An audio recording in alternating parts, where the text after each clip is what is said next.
Ešte ťa chcel poprosiť, že čo ty vravíš na týchto mladých, niektorých mladých fujaristov, alebo vieš sám dobre, že keď fujar bola zapísaná v 2005 roku do Meska, že nastal taký boom. Každý chcel zarábať strašne. Nevravím, že aj my si nezarobíme veľká. Ako prišiel jeden mladý chalan do Korytárov, keď sme boli na stretnutí. Neviem, či sa chcel pochváliť, alebo čo. Mňa to až tak troška urazilo, ja to musím povedať. Že ja urobím, pán Filo, ja urobím 100 fujar do roka. Chcel by som ťa poprosiť o tvoj názor na toto, aj na taký odkaz. Sú tu aj mladí chalani, mladí začínajúci výrobcovia, že vlastne tí starí majstri zajedno, že venovali sa výrobe fujar iba vtedy, keď im to príroda dovolila, lebo to boli väčšinou gazdovia alebo valáci pastieri. A nerobili také množstvo fujar, ako sa robí teraz. A robili to s takou pokorou a úctou k tej prírode.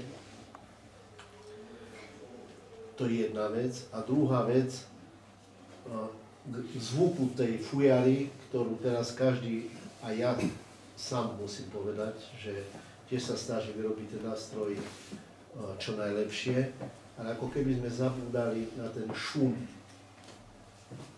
toho nástroja, ktorý bol takým sprevodným javom. Lebo to vznikalo z prírody, tá báza počula šum vetra, šum potoka. Aký ty máš na toto názor? Ja to zhrniem, Ľubko. Či plánuješ začať so sériovou výrobou fujar, kde by šumeli Tatry, Podpoľanie, Orava Liptov? Pekne povedané všetko, veľmi ďakujem za otázku. Ono, s týmito fujarami je to hodne zložité.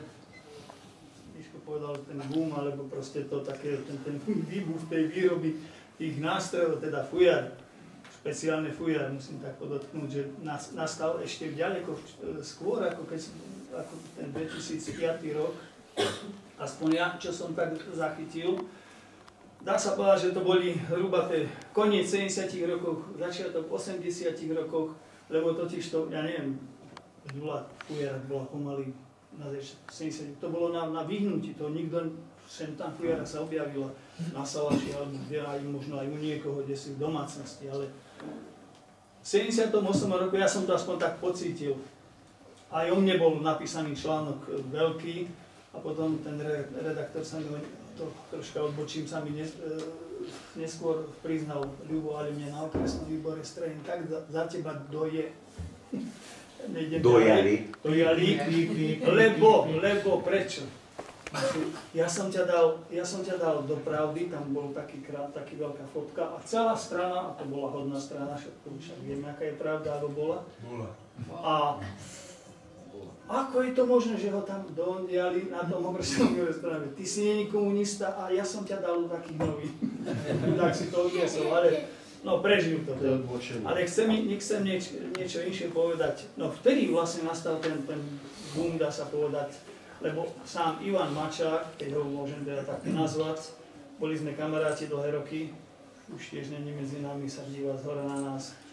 On sám povedal, a to potvrdil aj Stano Dužek a ostatní, že v Bratislave, povedal o Bratislave, každý druhý doktor začal vyrábať fujary, lebo vtedy to bolo plné noviny, plná televízia, rozhlasu, všade fujary, to dneska už nie. Ale vtedy to tak vzniklo, že jednoducho začali to vo veľkom robiť, no samozrejme tí ľudia, musím tak povedať, že no rýchlo skončili, lebo zistili, že to na tom poprvé sa nedá zarobiť, a fujare na týchto veciach podľa môjho názoru sa nedá ani žiť, ani zarobiť voľako. Samozrejme, voľakú korunu človek zarobí. Pre mňa, u mňa to bol vždy len koníček, nikdy v živote som to nemal ako zamestnanie, ani neplánujem už teda. Ale rýchlo skončili títo vybuchnutí výrobcovia a ostalo nás len možno toľko, koľko týchto prstov nám mám na tejto dlani. Nebohý Jožko Fekiač, Miško Filo, ja, tak ďalej. No ale možno 5-6 sme ostali. Potom pomalinky sa ku nám pridávali ďalší, ale to hovorím, ten boom potom utichol. Čo sa týka tej kvality týchto hudobných nástrojov, poväčšinou výrobcovia viac menej o týchto veciach treba povedať. No, musíme si poprvé uvedomiť, že domovina alebo prostredie pre fujary, no není klinec v paneláku zabitý na stene a tam zakvačená fujara. To není dobré prostredie. Pôvodné prostredie fujary je, všetci ja vieme, Saláš, Kolíba, Saláš a tak ďalej. Tam to vzniklo, tam to žilo, tam to je do dneska, týpek pomenej, ale sú ešte. Ale teraz, aby som, ja poviem moje pocity, čo sa týka tohto šumu a tak ďalej. Ja vám poviem, neboli tlačení, v úvodzovkách tlačení do toho, alebo respektíve sme chceli, neboli sme tlačení, ale sme chceli mať čo najlepšiu fujaru, najkvalitnejšiu, hlasové, samozrejme aj vytvarne vyzdobenú. Tak jednoducho, komu, ako sa to aj darilo niektorým, ozaj mať dobré, veľmi kvalitné, veľmi zvučné, prenikavé hlasy, najmä tie piskľavé, tie vysoké tóny, ten rozpuk fantastický, má to do seba čosi určite. A by som povedal, že ľuďom sa to, väčšinou toto sa ľuďom páči. A by som povedal to skôr z tej sféry, ktorí títo ľudia moc tej fujare nerozumejú, ale ten piskľavý tón, ten vysoký, ten rozpuk sa im páči. Dobre, vedia, to neberiem nikomu. Aj mne osobne sa to páči. Ale prešli roky, a teraz poviem o sebe, mne sa to potom, dobre, dosiahli sme kvalitu vo výrobe fujary, aj hlasu, ale potom ja som si povedal, že ale toto, ja keď som už, lebo ja som to predtým, potom som chodil po múzeách, po Salašoch a tak ďalej, a to fujary hrali inakšie. Nie takto, ako to, čo mne vyhlašali už teda, tak kvalitné fujary. Tie fujary boli mäkký hlas, zamatový hlas, zadumčivý a v podstate na fujare sa hralo mumlania a viac menej také sem tam ten výkrik, úvozovka, hej, to prefúknutie do tej fujary. Ale voľaké tie rozfúky sa nehrali ako dneska. No dneska poviem tak, že kto nevie veľmi dobre hrať na fujare, tak drží sa rozfúku, lebo ten dokáže hoci kto, alebo väčšina. A ten čím dlhší, nebudem menovať, ale sú takí. Nemyslím tunak, ale všeobecnosti. No a potom to tak aj vypadá. Ale vrátim sa k tomu, že keď som už prešiel tie fujary, po tých Salašoch, múzea, hlasy inakšie. A som začal rozmýšľať nad tým, že čím to je. Tak ja si dovolím tvrdiť po dlhých rokoch, že bolo to aj tým prostredím, ako hovorím, ten Salaš. No, bola kedy na Salaši nebola takáto parádna dláška. Maramorová, to bolo drevená, alebo hlínená dláška, a keď bolo popršalo, sa nanosila aj voda, aj zaplatenú, bolo aj kadejako. Čiže, a tá fujara, na koľko razy sa nezavesila na klinec, tá väčšinou bola kdesi v rohu upretá, v ktorom si rohu, a tam proste si žila svoj život, strojaci, a keď sem tam, keď bolo po večeroch, keď bolo troška voľného času, tak zobral a mal dobrú vôľu bača, alebo vala, ktorý si tak zapískal, hej, naspieval. Ostatní si pozapaľovali fajky a boli pohrúžení vo svojich myšlienkach v ťažkom živote a ten im tam zaspieval potichučky a boli to tiché fujary. Nie je také prenikavé, ako máme dneska, a akože to je tiež, ja hovorím, nemám proti tomu nič, že sú pekné hlasy. Ale tieto fujary staré boli takéhoto hlasu. Tak začal som rozmýšľať, špekulovať som začal a že čím to je? No tak jasné, že z tej hlinenej dlášky nafrkalo kadečo, aj špina, aj prach, aj neporiadok. Teraz keď to namaľoval, zle hovorím, naolejoval ten vnútrajšok tej fujary, no tak, no čo ten olej? To sa nalepilo na to, neporiadok, všelijaký, teraz prach všelijaký. A oni tú fujaru nepoužívali len čiste akože len na hranie alebo na čo. No ako palicu sa podoprel, boli to malé fujary, nie také rárovy, ako dneska robíme 1,70 m. Takéto malinké 1,40 m, aby keď sa stál a ovce sa mu rozpásli po grúni, díval, sledoval a pozeral ako tak akurát pod bradu.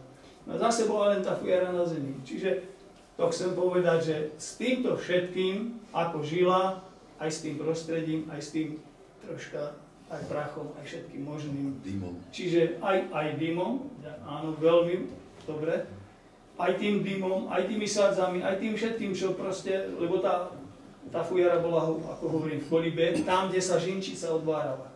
Kde bol kotál 100 litrový, 80 litrový, ako obyčajne bývali, žinčica sa 3-krát, alebo minimálne raz za deň odvárala.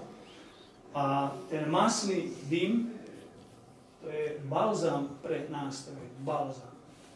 Táto fujara nebola dlho v dyme, ale ja mám moje fujary, ktoré si myslím, že ostanú doma, keď dávam na saláš do takéhoto prostredia. Tie sú prenádherné, nehovorím takéto tmavé, ale také, no o mnoho tmavšie, také hnedočierne, dočervené, no prekrásne. Najlepšie, ja hovorím, že najkrajší ornament je dym.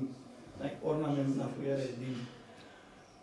Čiže toto všetko, keď sa sústredilo do toho nástroja a ten masný dym z tej žinčice, som hovoril, to je balzám, čiže to drevo naabsorbuje ten masný dym, tú masnútu z toho dymu, plus ten dym, ktorý to zakonzervuje, ako dach voľakedy. Komíny boli ukončené pod dachom a tam sa udilo, teraz sa celý krov natiahol tými sadzami, tým všetkým a dneska ho natierame drahými hmotami. Voľakedy nebolo treba natierať. Ten dým to urobil. Čiže tá fujara je ďaleko, má väčšiu životnosť, takáto fujara z takéhoto prostredia, ako taká, čo dneska lákami všelijakými naponatierame. Sice olejujeme, ale je si v paneláku alebo kdekoľvek, alebo v dome, kde si zapláčená na tomto. Čiže toto prostredie, aj ten neporiadok poviem, aj do tejto hlasničky a teraz v tom teplom prostredí, koľko razy bola prikotáli a tak ďalej, tam sa to tiež koľko razy dokrútilo to drevo. Čiže aj tie nepresnoty, a už nakoniec povedzme si úprimne, aké mali oni voľaké možnosti, voľaké tí starí chlapi, ale tí starí ozaj urobiť, aké mali oni pilníky, ako máme dneska parádne pilníky, ladičky, máme všetko možné, máme k dispozícii, tak urobené, šikovné ruky, okrem toho ešte. Dobrý zrak, no on chudáčisko už nevidel, len kade ako si to, no možno to takto bude dobre, možno, to nevidel. Čiže takýmto, a tie boľavé ruky, keď začali robiť s tým pilničkom alebo s tým nožikom, tie jemné roboty, ktoré my dneska, keď doľaďujeme, no určite ste aj na to prišli, doľaďujeme ladičku, máme takto a doľaďujeme, aj som prešiel, alebo nie, no, kadejako. No ako, preto som aj túto fujaru, vám ešte potom poviem, že dneska sa bavíme s tými ladičkami a jednoducho doľaďujeme to presne, to je dobre, doľaďujeme to, ale voľakedy tie možnosti neboli. A preto ten šum aj v tej fujare, lebo aj ten neporiadok, aj ten prach, aj tie smeti v tej fujare. Potom oni to toľko razy nebrúsili, dokonca nebrúsili tú fujaru. Ja vám poviem pravdu, ja už dlhé roky nebrúsim fujaru po vrtáku. Nebrúsim vôbec. A dlhé roky to už robím. A pomaly sa mi podár, nehovorím, že to je pravidlo. Ale už pekných pár fujar som už vyrobil, všelijakými aj zásahmi, priznám sa, ale to už nejdem rozprávať ďalej. Všelijakými ďalšími a takými nie veľmi by som sa nemal tým chváliť, ale sa snažím, samým sa mi to nepáči, ale snažím sa, chcel by som ten pekný taký mäkký zvuk, ale nakoniec hovorím, to je aj vekom koľko razy, aj prostredím a tak ďalej, čiže ale aj je to materiálom, to skoro som zabudol. Tu nám niekto spomenul, že baza, mokré prostredie a tak ďalej. Starí chlapi hovorili, že baza by nemala, však to to všetci poznám. Kohúta a mokré prostredie, vodu, hej. No ja ho nenechám, ani jednu tam nenechám. Ja si práve že dovolím tvrdiť, že tá baza koľko razy sa stane, je ďaleko lepšie ako tá, čo na skale rastie. To je pravda. Ja sa nehámim, ja už minimálne 50 rokov sa tomuto venujem. Ale je povedané, že koľkokrát. Prosím? Je povedané, že koľkokrát. Nie vždy, ale koľkokrát. No, áno, hej. Čiže ja ho tam nenechám, lebo hovorím, to je hriech tam nechať takú bazu.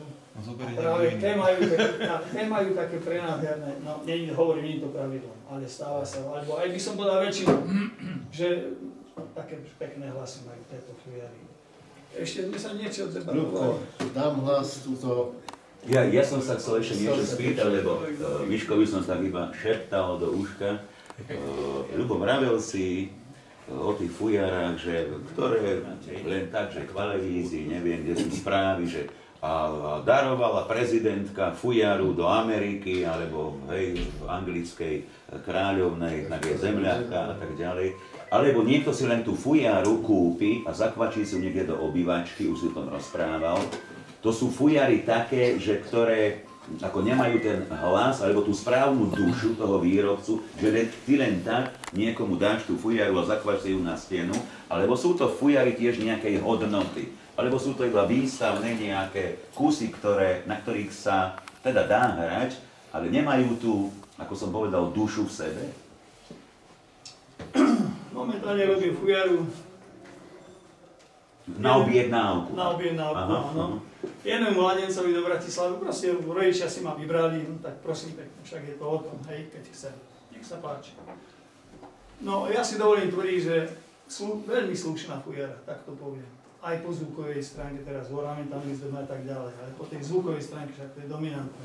Je to veľmi dobrý kvalitný nástroj, ladí perfektne, no hovorím, niekde len ide do sveta, ale ja keď tá jeho matka se mnou konzultovala už niekoľko razy takých rozhovorov, no, a ja som pocitil, že no, sú to, z toho všetkého sú to rodičia, ktorí už nevedia, čo tomu mladencovi dať, síce má 20 rokov, tam si vybrali fujar. Pri peniaze. Tamto cítiť presne, tak to sú proste ľudia, ktoré, to není problém, toto všetko. Tým mu aj modré z neba donesú, ale dobre. Čiže mám tam tento, kvalitný nástroj tam pôjde dobrý, ale akou cestou sa kde vyberie a kde skončí. A to nie je ti ľúto, Ľubo, že len tak bude visieť na stene, že mohol na to niekto hrať nadaný fujarista, že len tak, oni samozrejme zaplatia ti za to, že bohatý synáčik, ale tá fujara nikdy v živote nevydá nič zo seba. Že... Určite je to tak, ale teraz si predstav, keby sme to obrátili a že teda mám viacej fujar rozrobených doma, ktoré zatiaľ ja si tak troška predvyrobím a potom ich dorábam a potom si ich kúzlim všetko, čo sa dá do tej kvality. Tak čiže z tých by som mohol hoci ktorú vybrať a mu dať. No ale teraz si predstav, príde tam muzikant k nemu, alebo na tom plinci bude zakvačený. A teraz sa pozriem, a toto kto robil? L-P-I. No k tomuto... To je haraburda. Tak to si ja zase na druhej stránke nemôžem toto dovoliť, lebo si predstavte, no, idem proti sebe, no teraz... Máš svoje meno a... Hej, Ak môžem k tomuto. S Tiborom Kobličkom sme dobrí kamaráti. On si mňa vážil, aspoň to tvrdil stále. A raz sme takú debatu mali tiež. A sme sa presne rozprávali o tomto, čo bolo teraz nahodené. Mne sa takisto ťažko lúčiť s takým nástrojom, keď viem, že niekto si ho má zavesiť na stenu, alebo že nemá slúžiť tomu, na čo bol vyrobený ten nástroj. A Tibor mi vraví, vieš čo, dávaj si pozor na jednu vec. A to sa mi stalo aj pri iných výrobcoch, ale nebudem ich menovať. Ja som ho robil do Španielska, alebo kde, fujaru. A to len tak na stenu išli folkloristi, zobrali, urob nejakú rýchlo toto, a aby to malo, to je dár a ide na stenu a toto a tak. Tak aj tak sa správam k tomu, čo ja osobne som sa v živote tak nesprával k tomu, ani Ľubo, to viem, Ľuba poznám. A on teda urobil nástroj nejaký taký, že lebo to nejaký hlas vyzdobil, toto všetko dali tam. asi po 5 rokoch v tom tí folkloristi, lebo to sa premiela, hej, oni chodia sem, naši chodia do zahraničia, no a prišli tam na návštevu, pozvali našich folkloristov a prišli tam nejakí chalani, vedeli na tom nástroji zahrať a teraz zobrali nástroje zo scény, hrali a to mám reku, kto dal, kto to robil. A videli TK, Tibor Koblíček, ktorý bol veľká značka, on, hej, bol v domie.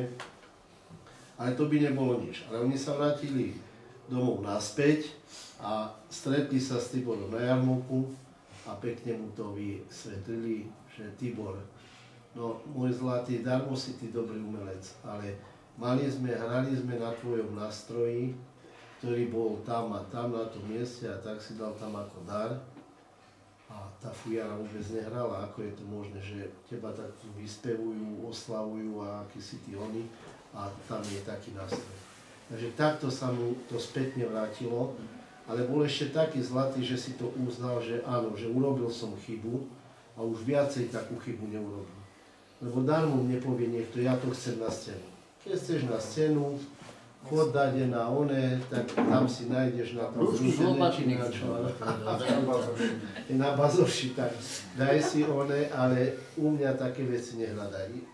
Tak ako Ľubko, alebo tí výrobcovia, komu záleží, takisto aj Šaňo Kraj na tom, aby prezentoval svoje meno, lebo ťažko si získať nejakú takú poctu toho výrobcu, toho majstra, ale veľmi ľahko šlo do